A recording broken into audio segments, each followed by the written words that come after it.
कभी सोचा है अगर थोर का हैमर सुपरमैन के मुंह पे पड़े तो आवाज कैसी आएगी? अरे भाई आज का माहौल जरा अलग है क्योंकि मार्वल वर्सेस डीसी के इस पहले बैटल में टकरा रहे हैं बिजलियों के गॉड और सन से पावर्ड एलियन थोर वर्सेस सुपरमैन। सिर्फ कॉमिक्स बेस्ड, नो मूवीज का मसाला। और हाँ, अगर ऐसे बैटल्स में मजा आता है तो सब्सक्राइब कर लो यार बिना म्योल्निर उठाए। मार्वल वर्सेस डीसी सीरीज का पहला एपिसोड जिसके लिए भाई ने डिमांड की थी, तो अब से सारी वीडियो इन्हीं की होगी, मतलब कुछ दिनों के लिए।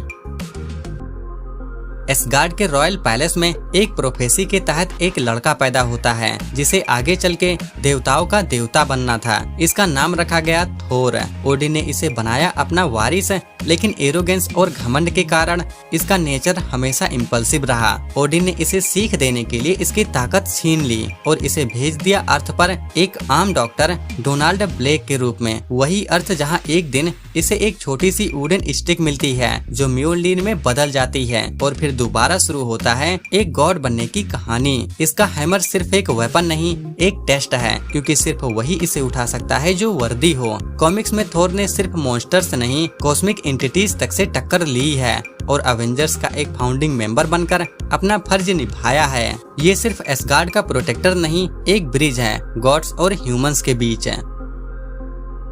जब क्रिप्टोन नाम का एक प्लेनेट तबाही के किनारे था, तब एक साइंटिस्ट जोर-एल ने अपने न्यूबॉर्न को एक रॉकेट में डालकर भेज दिया एक नई दुनिया की तरफ, अर्थ। इसे मिलता है एक नया घर, नए माँ बाप, जोनाथन और मार्था केंट, जिन्होंने इसे अपना बेटा बनाकर नाम दिया क्लार्क केंट। पर जैसे जैसे इसका बदन ग्रो करता है वैसे वैसे इसकी पावर्स भी अवेकन होने लगती है, क्योंकि अर्थ के येलो सन के नीचे इसका क्रिप्टोनियन डीएनए बनाता है इसे एक लिविंग गॉड। कॉमिक्स में ये सिर्फ एक सुपर हीरो नहीं, एक सिंबल है होप का, सेक्रीफाइस का और रिस्पॉन्सिबिलिटी का। डेली प्लेनेट का एक सिंपल रिपोर्टर होने के बावजूद जब कभी दुनिया पे खतरा मंडराता है तो सबसे पहले उड़कर आता है यही सुपरमैन। इसे अपने ओरिजिन का दर्द याद है, इसीलिए हर एलियन, हर आउटसाइडर, हर पावरलेस के लिए ये बनता है एक शील्ड, क्योंकि ये सिर्फ पावर का आइकन नहीं, ये एक आइडियल है जो इंसानियत से भी ऊपर है। जब किसी बैटलफील्ड पे बिजली की गरज सुनाई दे तो समझ जाओ थोर उतर चुका है। इसके पास ओडिन फोर्स नहीं है, रून किंग मोड भी नहीं है, फिर भी बेस फॉर्म में ही ये मार्वल के सबसे पावरफुल वॉरियर्स में काउंट होता है। सबसे पहले बात करें इसका सिग्नेचर वेपन म्योल्निर की, जो सिर्फ एक हैमर नहीं, एक कॉस्मिक परमिशन स्लिप है। इसे फेंक कर गैलेक्टिक लेवल के ब्लास्ट क्रिएट करना, एंटी मैटर को एब्जॉर्ब करना या टाइम ट्रेवल तक कर लेना थोर के लिए रोज का काम है। इसके पास सुपर ह्यूमन स्ट्रेंथ है जो हल्क जैसे मॉन्स्टर से टक्कर ले सकती है और ड्यूरेबिलिटी इतनी कि सुपर नोवाज भी इसे खरोच नहीं पाते। इसे टेलीपोर्टेशन आता है, इंटरडायमेंशनल ट्रेवल आता है और लाइटनिंग का कंट्रोल तो जैसे इसके डीएनए में ही लिखा है। थोर स्टॉर्म गॉड है, इसका मतलब ये थंडर समन करता ही नहीं, थंडर इसका नाम लेके आता है। और जब ये बरसेरकर रेज में चला जाता है तो ओडिन भी इसके रेज को लाइटली नहीं लेता। म्योल्निर से ये एनर्जी एब्सॉर्प्शन कर सकता है, फोर्स फील्ड्स बना सकता है और कॉस्मिक लेवल थ्रेट से बिना ओडिन फोर्स के लड़ सकता है। बेस थोर का मतलब है एक गॉड जो सिर्फ पंच नहीं मार सकता, पूरी गैलेक्सी को झटका दे सकता है। जब स्काई में एक ब्लर दिखाई दे तो या तो कोई मिसाइल आई है या फिर सुपरमैन ने डिसाइड किया है कि काम सीरियस है। बेस कॉमिक्स फॉर्म में भी इसका पावर लेवल काफी ज्यादा है। येलो सन के नीचे ये क्रिप्टोनियन डीएनए पूरा सोलर बैटरी बन जाता है, जिसमें super strength, super speed, super hearing, heat vision, x ray vision और फ्रीज ब्रीथ है जैसे पावर्स बिल्ड इन आते हैं। इसका एक पंच प्लेनेट के टेक्टिक प्लेट्स तक हिला सकता है और एक ब्रीथ से सुनामी तक ला सकता है। ये सन तक पहुंच के वापस आ सकता है बिना सन स्क्रीन के और हार्ट बीट सुन सकता है दूसरे कॉन्टिनेंट से। इसकी फ्लाइट स्पीड लाइट के बराबर है और इसका रिएक्शन टाइम फ्लैश के आसपास है। और हाँ, सुपरमैन की सेंसेस इतनी शार्प हैं कि ये एटम के ब्रेकडाउन को सुन सकते हैं। बेस फॉर्म में भी ये न्यूक्लियर एक्सप्लोजन्स झेल सकता है बिना स्क्रैच के और क्रिप्टोनियन मार्शल आर्ट्स में एक्सपर्ट है। लेकिन सबसे बड़ा पावर इसका सेल्फ कंट्रोल है, क्योंकि अगर ये चाहे तो शायद पूरी दुनिया एक ही सेकंड्स में खत्म हो सकती है। थोर जितना पावरफुल है उतना ही अनप्रिडिक्टेबल भी, पर हर गॉड के पास कोई न कोई तोड़ होता ही है। थोर की सबसे बड़ी वीकनेस है mental instability. During berserker rage. जब ये रेज मोड में चला जाता है तो कब किस पर क्या कर दे, कब म्योल्निर का कंट्रोल छूट जाए, कुछ कह नहीं सकते। दूसरी बात है म्योल्निर पे डिपेंडेंसी। बिना हैमर के थोर के पावर्स सिग्निफिकेंटली कम हो जाते हैं। हाँ, लाइटनिंग और स्ट्रेंथ फिर भी हैं, लेकिन उस कॉस्मिक एज की कमी पड़ जाती है। थोर का एरोगेंस भी कभी कभी इसकी वीकनेस बन जाता है। कई बार बैटलफील्ड पे ओवर कॉन्फिडेंस ने इसके डिसीजंस को ब्लर किया है। और सबसे खास मैजिक बेस्ड अटैक्स और रियलिटी रैपिंग पावर्स के अगेंस्ट इसका डिफेंस लिमिटेड होता है। अगर ओपोनेंट कोई हाई लेवल मैजिशियन हो या रियलिटी बेंडर तो थोर को तकलीफ जरूर होती है। थोर इमोर्टल है पर इनविंसिबल नहीं। Powerful energy drain attacks, cosmic level telepathy और डायमेंशनल अल्टरिंग मैजिक इसके लिए थ्रेट बन सकते हैं। मोरल ऑफ द स्टोरी ये है कि इवन गॉड्स के लिए भी बैटल्स जीतना आसान नहीं होता। दुनिया के लिए सुपरमैन एक अनबीटेबल सिंबल हो सकता है, लेकिन कॉमिक्स के पेजेस के अंदर क्लार्क केंट भी कभी भी हिल सकता है। सबसे obvious weakness kryptonite. Green kryptonite से इसके मसल्स जेली बन जाते हैं, और अगर ये रेड या गोल्ड वर्जन हो तो या तो पावर्स निकल जाते हैं या पूरा डीएनए म्यूटेट हो जाता है। दूसरी सबसे बड़ी वीकनेस रेड सन रेडिएशन। जहाँ येलो सन इसके लिए टर्बो चार्जर है, वहीं रेड सन में सुपरमैन एक एवरेज जिम गाई बन जाता है। तीसरा threat high level magic. Superman का क्रिप्टोनियन फिजियोलॉजी मैजिक के अगेंस्ट जीरो डिफेंस रखता है, इसीलिए डॉक्टर फेट या जथाना जैसे कैरेक्टर्स के अगेंस्ट ये काफी वल्नरेबल हो जाता है। और हाँ, सोलर एनर्जी डिफ्लेशन भी एक हिडन वीकनेस है। अगर सुपरमैन लंबे टाइम तक सन एक्सपोजर से दूर रहे तो धीरे धीरे इसके पावर्स फेड होने लगते हैं। बस ये याद रखना, सुपरमैन अनबीटेबल तब तक है जब तक इसके एनवायरनमेंट और ओपोनेंट कंट्रोल्ड हों। लेकिन अगर गलत टाइम पे गलत पावर सामने आ गई तो मैन ऑफ स्टील भी मेल्ट हो सकता है।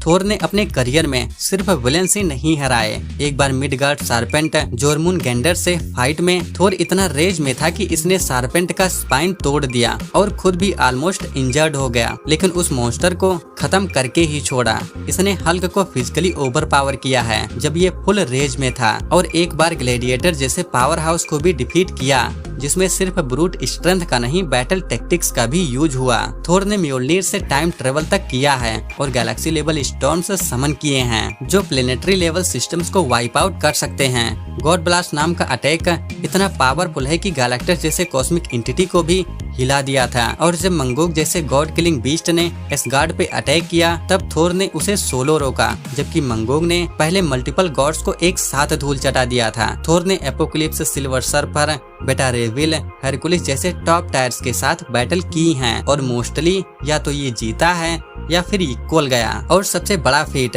म्योल्निर को यूज करके मल्टीवर्स के फैब्रिक को क्रैक करना। That's literal reality bending level strength base form में। सुपरमैन ने अपनी लेगेसी सिर्फ मेट्रोपोलिस तक सीमित नहीं रखी, इसने पूरे डीसी यूनिवर्स को मल्टीपल बार बचाया है, और वो भी अपने बेस फॉर्म में। सबसे आइकॉनिक फीट जब सुपरमैन ने 200 क्विंट्रिलियन टन्स का वेट उठाया, और वो भी कंटिन्यूअसली 5 डेज तक, विदाउट रेस्ट, विदाउट फूड। इसने एक बार ब्लैक होल को सीधा काउंटर कर दिया अपनी स्पीड और स्ट्रेंथ दोनों का परफेक्ट कॉम्बो यूज करके। फ्लैश के साथ रेसेस तो आइकॉनिक हैं ही, ये सब बेस फॉर्म के फीट्स हैं। जब डूम्सडे को हराना पड़ा तब सुपरमैन ने अपने फुल पावर को एक फाइनल पंच में डाल के उस क्रिएचर को ही डिस्ट्रॉय कर दिया, खुद मरने के रिस्क के साथ। और एक बार तो अपने सीर विल पावर से ब्रेनेक के कंट्रोल में पूरी दुनिया को बचा लिया। ये सब करने के बाद भी बंदा रिटर्न करता ही है, एक फ्रेंडली स्माइल के साथ, क्योंकि सुपरमैन सिर्फ स्ट्रेंथ का नाम नहीं, एक आइडियल का नाम है।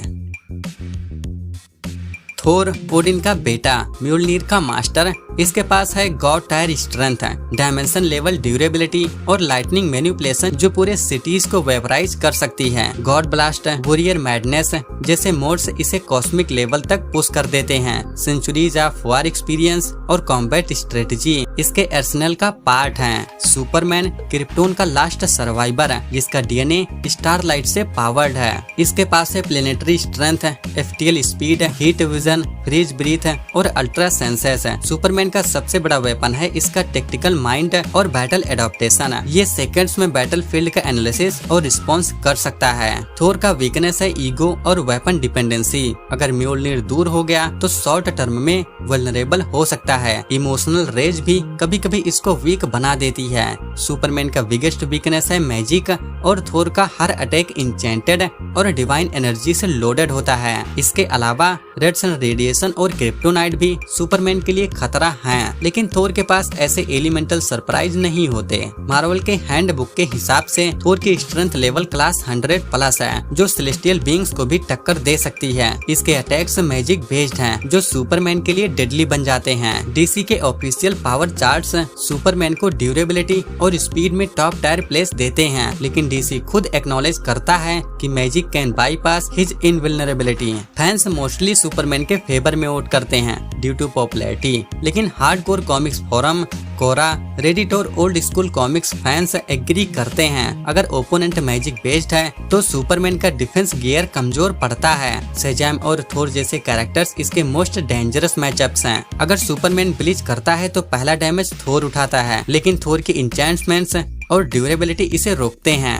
जैसे ही थोर एक गॉड ब्लास्ट या एंटी मैटर लाइटनिंग अनलीज करता है, सुपरमैन डायरेक्टली वल्नरेबल हो जाता है। थोर का सेंचुरीज का कॉम्बैट नॉलेज एक टेक्टिकल एज देता है। अगर थोर वॉरियर मैडनेस स्टेट में चला गया तो इसकी पावर 100x हो जाती है, और इस कंडीशन में सुपरमैन का सरवाइव करना मुश्किल ही नहीं लगभग नामुमकिन हो जाता है। रून किंग थोर और सन डिप्ड सुपरमैन की टक्कर मल्टीवर्सल स्केल पे जाती, लेकिन बेस फॉर्म में थोर का मैजिक एडवांटेज ज्यादा इम्पैक्टफुल है। सुपरमैन मैजिक के अगेंस्ट वल्नरेबल है। थोर के पास इंचेंटेड डिवाइन लेवल अटैक्स हैं। थोर का गॉड ब्लास्ट, वॉरियर मैडनेस और लाइटनिंग मैनिपुलेशन सुपरमैन को डायरेक्ट डैमेज देते हैं। बैटल एक्सपीरियंस और टेक्टिकल यूज ऑफ म्योल्निर गेम को टर्न कर देते हैं। सुपरमैन जमीन पर गिरता है, इंजर्ड, अनकॉन्शियस बट रिस्पेक्टेड। थोर भी थका होता है लेकिन जीता हुआ।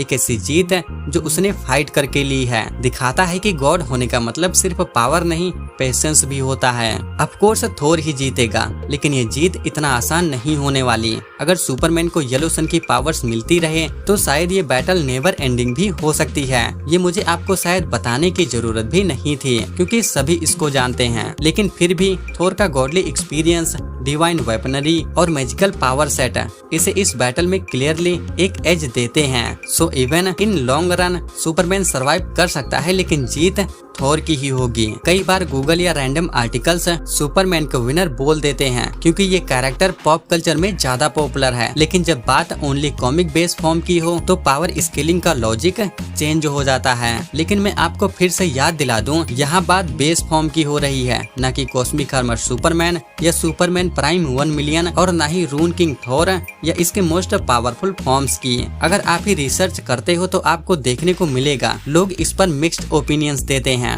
मार्वल वाले थोर को, डीसी वाले सुपरमैन को, बट सच यही है जो आपके सामने है। मैंने जो फैक्ट्स आपको बताए हैं वही इसका ओरिजिनल रिजल्ट है। आप खुद ही देखो, जहां मैन ऑफ स्टील को जनरल जॉर्ड से लड़ने में इतना स्ट्रगल करना पड़ा था, वहीं थोर ने थैनोस के इन्फिनिटी स्टोन्स के पावर्स को भी बाईपास किया था, वो भी सिर्फ बेस फॉर्म में। अब कुछ लोग बोलेंगे उसके पास तो स्टॉर्म ब्रेकर था, बट अगर इसके पास म्योल्निर भी होता तब भी रिजल्ट सेम होता। तो भाई कुछ तो होगा जो सभी लोग नहीं जानते। पावर का सोर्स थोर खुद है। स्टॉर्म ब्रेकर या म्योल्निर बस इसके पावर्स को एम्पलीफाई करते हैं। और हाँ, ये बैटल किसी पक्षपात या फैंडम के बेस पर नहीं है। यहाँ हर कंक्लूजन फैक्ट्स, ऑफिशियल कॉमिक्स और एक्चुअल कैरेक्टर स्केलिंग पर बेस्ड है, न कि किसी एक यूनिवर्स की तरफ फेवरेटिज्म। जो जीता है वो एनालिसिस के मेरिट पर जीता है, और जो हारा है उसका भी रीजन डिटेल्ड ब्रेकडाउन में दिया गया है। यहाँ सिर्फ सच चलेगा।